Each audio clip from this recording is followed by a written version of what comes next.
कि सीजीआई साहब को ये समाज शायद कभी माफ भी नहीं करेगा कि जब से सीजीआई साहब बैठे उन्होंने कौन सा एक भी डिसीजन बता दे शेड्यूल कास्ट के पक्ष में दिया हो, एक भी। अब सीजीआई साहब रिटायर होने वाले हैं, अब वो है मीठी मीठी बातें करेंगे क्योंकि अब समाज में जो है उन्हें अपना जो है अस्तित्व बचाना। और आप ये कहते हैं कि आईएएस को नहीं मिलना चाहिए, आईपीएस को नहीं मिलना चाहिए, तो सीजीआई साहब जो आपके ऊपर जो जूता कांड हुआ, जो आपके ऊपर महाराष्ट्र के अंदर रोका गया, जो आपके क्रिटिसिज्म हुए, वो आपके साथ आर्थिक आधार पे हुए या सिर्फ जातिगत आधार पे हुए? पहले आपको ये कल बताना चाहिए था कि जिस चीज के लिए इन्हें लाया गया इन्होंने वो चीज की, कि पहले हम हाई कोर्ट जज बनाते हैं, फिर आपको सुप्रीम कोर्ट जज बनाते हैं और आपसे ही आपके समाज के खिलाफ बुलवाएंगे और लिखवाएंगे।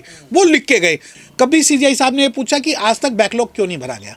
कभी सीजीआई साहब ने ये पूछा कि हाई कोर्ट सुप्रीम कोर्ट में कितने शेड्यूल कास्ट, कितने शेड्यूल टाइप के जजेस हैं? कभी सीजीआई साहब ने ये पूछा कि जो फिल्में हैं, जो मंदिर हैं, जो क्या सीजीआई साहब ने ये बात कही कि कब तक हमारे लोगों को घोड़ी पे चढ़ के मारा जाएगा? जब वो चढ़ते हैं, कब तक हमारे लोगों को मंदिर में जाने पे मारा जाएगा? कब तक हमारे लोगों को मूछे रखने पे मारा जाएगा? कब तक हमारी बहन बेटियों का बलात्कार होता रहेगा? कब तक हमें जाति सूची गाली देते रहेंगे? जो लोग आरक्षण का विरोध करते हैं, जो SC/ST एक्ट का विरोध करते हैं, जो संविधान का विरोध करते हैं, जो संपूर्ण शेड्यूल कास्ट का विरोध करते हैं, उसके लिए क्या कोई गाइडलाइन फ्रेम आपने की? मुझे सीजीआई साहब के व्यक्तिगत ओपिनियन का कोई लेना देना नहीं है कि वो व्यक्तिगत क्या कहते हैं कि आईएएस को मिलना चाहिए, आईपीएस को मिलना चाहिए या क्रीमी लेयर होना चाहिए। नहीं, देखिए सीजीआई साहब की ड्यूटी ये है कि वो संवैधानिक पद पे बैठ के संवैधानिक भाषा का उपयोग करें। ना तो वो बाबा साहब से बड़े, ना वो संविधान से बड़े, ना ही वो कानून से बड़े, ना ही वो पार्लियामेंट से बड़े और ना ही वो कॉन्स्टिट्यूशनल असेंबली से बड़े। तो जब वो कहते हैं मिलना चाहिए, नहीं मिलना चाहिए, तो इसके लिए सीजीआई साहब को उन्हीं लोगों की गोदी में बैठ के जो है बात करनी चाहिए जो लोग आरक्षण का विरोध करते हैं। अब जो है देखिए, अब कल सीजीआई साहब रिटायर हो गए और उन्होंने बहुत अच्छी अच्छी बातें की कि भाई मैं पहला बुद्धिस्ट तो हूँ परंतु मैं किसी भी धर्म का अपमान नहीं करता। मैं बुद्धिस्ट तो हूँ लेकिन मैंने गहराई से किसी चीज़ का अध्ययन नहीं किया और जो है मुझे सभी लोगों का सम्मान करना चाहिए, आरक्षण उन लोगों को मिलना चाहिए जिनकी ज़रूरत है। देखिए देखिए अगर व्यक्तिगत तौर पे सीजीआई साहब के जो विचार सुनने की अगर बात है तो वो पॉडकास्ट पे जाके बात करें, संवैधानिक रूप से नहीं। आप मुझे बताएं कि जब से सीजीआई साहब बैठे उन्होंने कौन सा एक भी डिसीजन बता दे शेड्यूल कास्ट के पक्ष में दिया हो, एक भी। मैं बिल्कुल ये कहता हूं कि ना भी दे शेड्यूल कास्ट के पक्ष में, लेकिन संवैधानिक रूप से तो दे।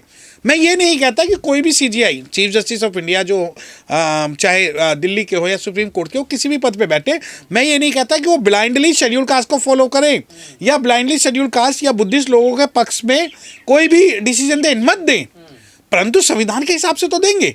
जब देखिए, एक मैंने आपसे कई बार सभी चैनलों के माध्यम से कहा कि अब सीजीआई साहब रिटायर होने वाले हैं, अब वो है मीठी मीठी बातें करेंगे क्योंकि अब समाज में जो है उन्हें अपना जो है अस्तित्व बचाना और उन्हें ये दिखाना है कि इस भारत के अंदर अगर कोई क्रांतिकारी जज पैदा हुआ है तो सीजीआई चीफ जस्टिस साहब है। तो उन्होंने तो कल भी कहा कि समाज में मेरी बड़ी आलोचना हुई है, मेरे फैसले को लेकर देखे बड़ा विरोध हुआ है। नहीं, हमने भी विरोध किया और आज भी हम खुल के विरोध करेंगे क्योंकि सीजीआई साहब ने जो परिपाटी आगे बढ़ाई है, आप ये देखिए कि आज़ादी के 70 सालों में किसी सीजीआई में इतनी हिम्मत नहीं हुई कि वो संवैधानिक व्यवस्था के खिलाफ खुल के बोले।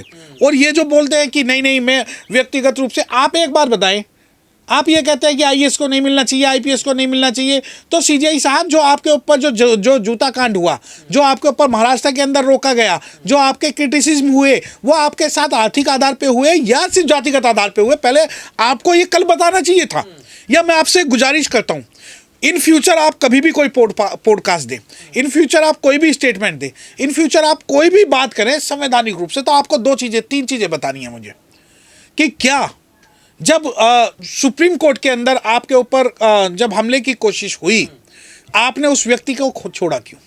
क्या इससे पूरी जो न्यायपालिका, उसकी मान सम्मान और प्रतिष्ठा का जो है अपमान नहीं हुआ? दूसरी बात, जब आपको महाराष्ट्र के अंदर नहीं जाने दिया गया। तीसरी बात, जब सारे मीडिया चैनलों ने आपके खिलाफ एक मोर्फ वीडियो चलाई। चौथी बात, दिल्ली हाई कोर्ट में भी रिट पिटीशन हुई, आपके सामने भी रिट पिटीशन हुई और आपने ओपन हार्टेड बोल के ये बोल दिया कि नहीं इन चीज़ों को भाव नहीं देना। क्यों भाव नहीं देना? क्या हमारी आने वाली जो जजिस की पीढ़ियाँ होंगी या हमारे आने वाली जो वकीलों की पीढ़ियाँ होंगी वो इसी प्रकार से अपमान सहती रहेंगी? और ये जो अपमान आपके साथ हुए, सवाल ये है कि ये जो तीनों चारों जो कांड हुए हैं वो जाति का आधार पे हुए हैं या आर्थिक आधार पे हो। लेकिन वकील साहब एक बात बताइए, जो बार बार क्रीमी लेयर की जो बात कर रहे हैं सीजीआई साहब, ये आखिर क्रीमी लेयर होता क्या, जो SC ST का आरक्षण के लिए बोल रहे हैं, इसको जरा बताइए। देखिए बिल्कुल, आज मेरी बात सुने, और जो सीजीआई साहब क्रीमी लेयर बोल रहे हैं ना, क्रीमी लेयर का मतलब ये है कि अगर आपके पैरों में टूटी हुई चप्पल नहीं है और साफ चप्पल है तो वो क्रीमी लेयर है। अगर आपके कपड़े फटे हुए नहीं हैं और आपके कपड़े साफ है तो वो क्रीमी लेयर है। आपके ऊपर अगर घर पे छत है, चाहे वो 10 गज की हो, तो आप क्रीमी लेयर हो।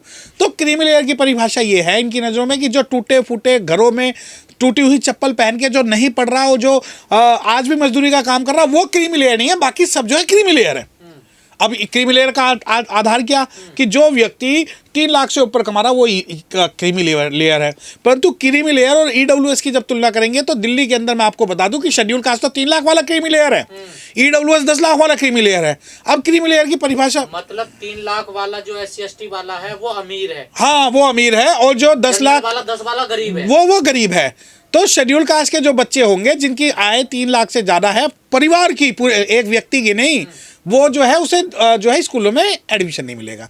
अब आ जाओ कि क्रीमी लेयर की परिभाषा। देखिए अब बहुत सारे जजेस आते हैं, अगर मैं कॉन्स्टिट्यूशनली बात करूं तो संविधान में कहीं भी क्रीमी लेयर का वर्ड नहीं है, कहीं भी संविधान में एक लिमिट नहीं है 50% की। कुछ जजेस बैठते हैं, वो जजेस इंदिरा साहनी के मामले का डिसीजन करते हैं, OBC आरक्षण की बात करते हैं, उसे शेड्यूल कास्ट पे थोप देते हैं, और जब CJI गवई साहब आते हैं वो कहते हैं नहीं, नो क्रीमी लेयर जो है SC ST में होना चाहिए। भाई मैं खुल के, आप मुझे बताओ, होना चाहिए क्या? उन्होंने तो वर्गीकरण में या नहीं, जजमेंट भी दे रखा मैं देखिए उन्होंने जजमेंट वर्गीकरण में इसलिए दिया क्योंकि जिस चीज के लिए आप उन लोगों की एक वो देखिए स्थिति कि जिस चीज के लिए इन्हें लाया गया इन्होंने वो चीज की कि पहले हम हाई कोर्ट जज बनाते हैं, फिर आपको सुप्रीम कोर्ट जज बनाते हैं, और आपसे ही आपके समाज के खिलाफ बुलवाएंगे और लिखवाएंगे। वो लिख के गए, परंतु कल एक बात कहते हैं कि नहीं, मेरे ओपिनियन में जो है क्रीमी लेयर नहीं होना चाहिए। आप देखिए, एक क्रीमी लेयर कोई छोटा कॉन्सेप्ट नहीं है, बिल्कुल क्रीमी लेयर एक बहुत बड़ा कॉन्सेप्ट है, और मैं व्यक्तिगत तौर पे ये मानता हूँ। तो क्या वकील साहब सीधा सीधा ये समझाया, क्रीमी लेयर का मतलब ये है सीधे आधार पे, सरल शब्दों में, कि आर्थिक आधार पे रिजर्वेशन?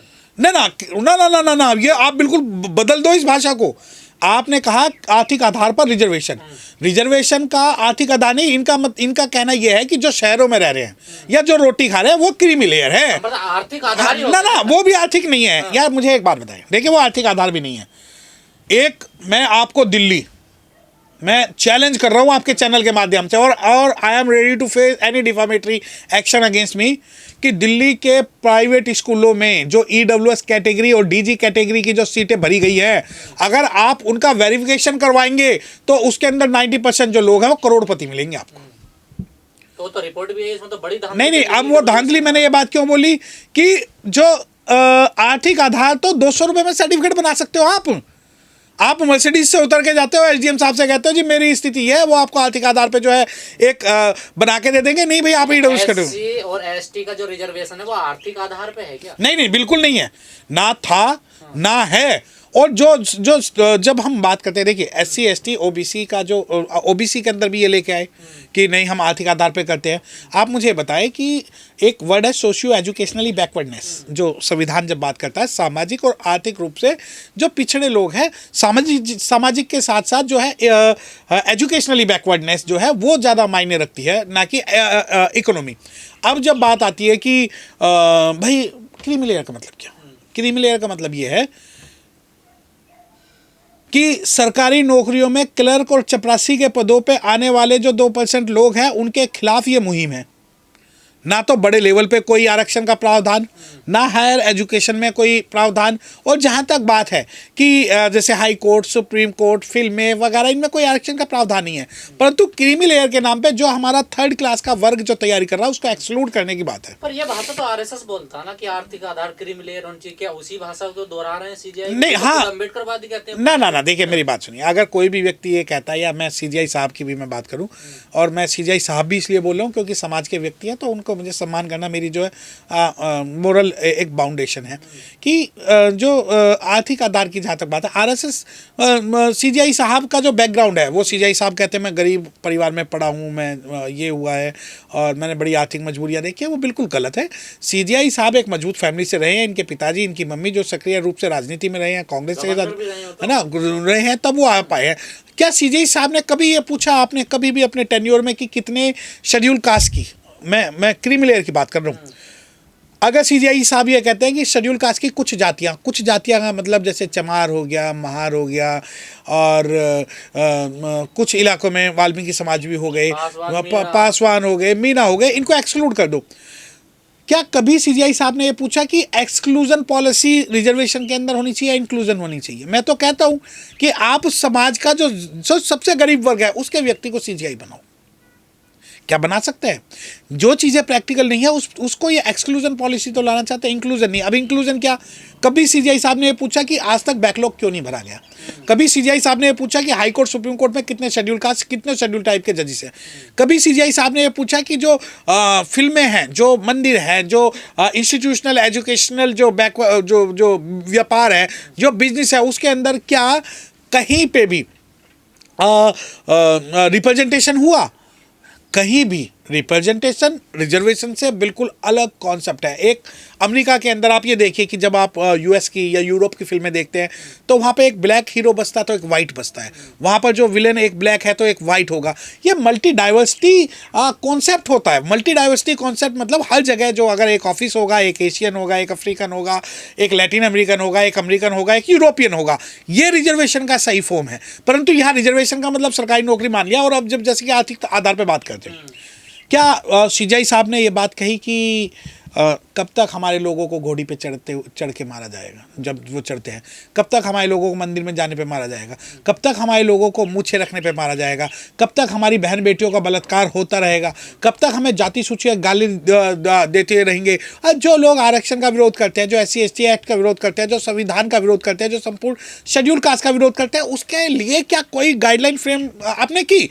देखिए, जैसे कि मैं खुल के कह रहा हूँ कि जितना नुकसान सीजेआई गवई साहब मेरे नज़र में इस आरक्षण के कॉन्सेप्ट को लेकर करके गए हैं, इतना शायद किसी ने नहीं किया।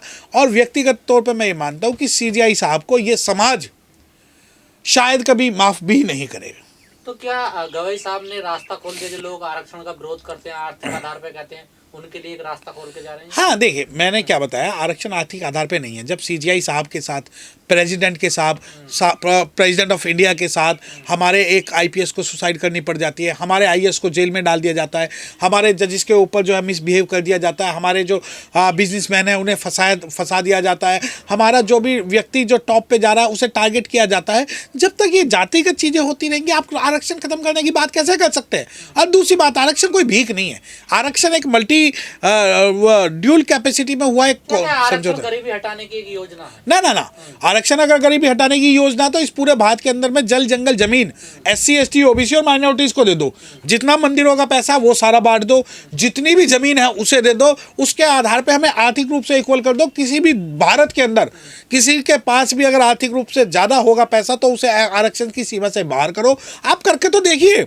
एक तरफ तो आप कहते हो आर्थिक रूप से, आप कहते हैं कि जिसने एक बार रिजर्वेशन ले लिया वो दोबारा रिजर्वेशन नहीं लेगा, नहीं लेना चाहिए। सीजेआई साहब भी कहते हैं। तो सीजेआई साहब अगर ये बात बोलते हैं कि जिसके पास एक कार है वो दूसरी कार नहीं लेगा, जिसके पास एक कोठी है वो दूसरी कोठी नहीं लेगा, जिसने एक बार फिल्मों में काम कर लिया वो दूसरी फिल्मों में काम नहीं करेगा, जो एक बार व्यापारी बन गया वो दोबारा व्यापार नहीं करेगा, जिसने एक बार अच्छे कपड़े पहन लिए वो दोबारा नहीं पहनेगा, और जिसे एक बार 50 गज का प्लॉट मिल गया उसे 100 गज का नहीं मिलेगा। तो हम मानेंगे कि आर्थिक आधार पर आरक्षण होना चाहिए। यार, हमारी बहन बेटियों के बलात्कार होते हैं, उन्हें मारा जा रहा है, हमारे लोगों को टारगेट किया जा रहा है, हमारे जो सोशल मीडिया इन्फ्लुएंसर है उन्हें टारगेट किया जा रहा है, हमारे यूट्यूबर्स को बंद किया जा रहा है, हमारे जजेस को धमकाया जा रहा है, हमारे जो अब ग्वालियर का देखिए, ग्वालियर की घटना के अंदर पूरे भारत में इन्होंने ऐसा एक प्रपंच रच दिया। क्यों आज कौन से बिल में चले गए सारे के सारे? क्या उसके खिलाफ कोई बोले? तो ये बहुत सारा कॉन्सेप्ट है जिसके अंदर ये समझना पड़ेगा कि सीजेआई साहब का व्यक्तिगत हमें ओपिनियन नहीं लेना था। सामाजिक रूप से, संवैधानिक रूप से, कानूनी रूप से और पार्लियामेंट के रूप से हमें लेना था। मतलब ये है, शोषण जो होता है वो आर्थिक आधार पर नहीं, जाति के आधार पे होता था, होता है, और जब तक कुछ घटिया मानसिकता के लोग इस समाज में भेदभाव करते रहेंगे ये होता रहेगा। क्योंकि आर्थिक रूप से एक चीज़ और मैं आपको बता दूं कि भारत के अंदर जो जातिगत अत्याचार है वो आर्थिक आधार पे नहीं होता, सामाजिक आधार पे होता है। और आज भी बच्चों तक के अंदर में मन में ये चीज़ें हैं कि हम जो है जाति से श्रेष्ठ है। आप ये देखिए कि यूट्यूब और उसके अंदर बहुत सारी चीज़ें जो है सिर्फ जातिगत घृणा को बढ़ाने के लिए की गई।